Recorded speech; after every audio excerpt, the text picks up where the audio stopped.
சமூக விரோதிகளையும் திருடர்களையும் கட்சியிலே சேர்த்து விட்டோம். அதனால்தான் நம் கட்சி தோற்று விட்டது. நான் யாரையும் குறிப்பிட்டு சொல்லவில்லை. சில வருடங்களுக்கு முன்பா ஒரு ஆங்கில பத்திரிகையிலே 4-5 காலம் ஒரு பெரிய தலைவர் என்று சொல்வதை விட பெரிய கில்லாடி அவரை பற்றியதான் வந்தது. அந்த செக்கை ஏமாற்றினார்கள், இந்த செக்கை ஏமாற்றினார்கள். சில பேருக்கு அது தெரியவில்லை. நம்ம ஏரியாவிலேயே சில பேரை முதலமைச்சர் வரை நாம் கூட்டிச் சென்றோம். அதெல்லாம் பரவாயில்ல, ஏற்படுகின்ற தவறுதான். ஆனால் என்ன தவறு என்று தெரிந்து அதை நாம் சரி செய்து கொள்ள வேண்டும். இன்றைக்கு பாரதிய ஜனதா பற்றி சொல்லுகின்றதா?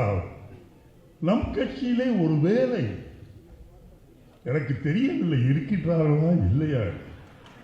தப்பி தவறி அவர்கள் இருந்தால் தூக்கி எரியப்பட வேண்டும் என்பதோடு மட்டுமல்ல, கூவ நதியிலே போட்டு மிதிக்கப்பட வேண்டும். இன்றைக்கு ராகுல் காந்தியும் பிரியங்காவும் உயிரை கொடுத்து இந்த கட்சிக்கு உழைத்துக் கொண்டிருக்கின்றார்கள். தோழர்களே, நீங்கள் கேட்டிருக்கின்றீர்கள் பிரியங்காவினுடைய பேச்சினை. என் பாட்டியை இழந்து,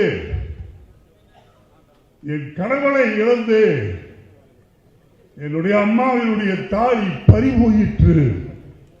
இன்னும் எத்தனை தாலிகளை நாங்கள் பறிகொடுக்க வேண்டும் என்ற நம்மையார் கேட்டாரே, அதில் என்ன அர்த்தம்?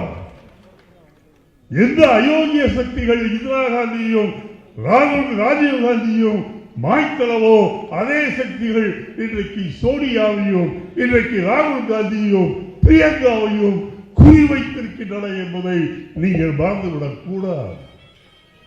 மோடி ஒவ்வொரு நாளும் பிரதமராக தொடர்வது என்பது நம்முடைய மாபெரும் தலைவர்களுக்கு உயிருக்கு ஆபத்து இருக்கின்றது என்பதை நீங்கள் புரிந்து கொள்ள வேண்டும். அகத உயிர்கள் காப்பாற்றப்பட வேண்டும். அந்த தியாகம் செய்த குடும்பத்துக்கு நாம் நன்றியுள்ளவர்களாக இருப்போம் என்று சொன்னால் நம்முடைய கடமை மோடியை ஒழிக்க வேண்டும். நான் என்று உங்களுக்கு சொல்கின்றேன், 5 வருடம் ஆளுவேன் என்று சொல்ல அந்த மோடிக்கு சொல்வேன், நீ 5 மாதம் கூட தாக்கு பிடிக்க மாட்டார்.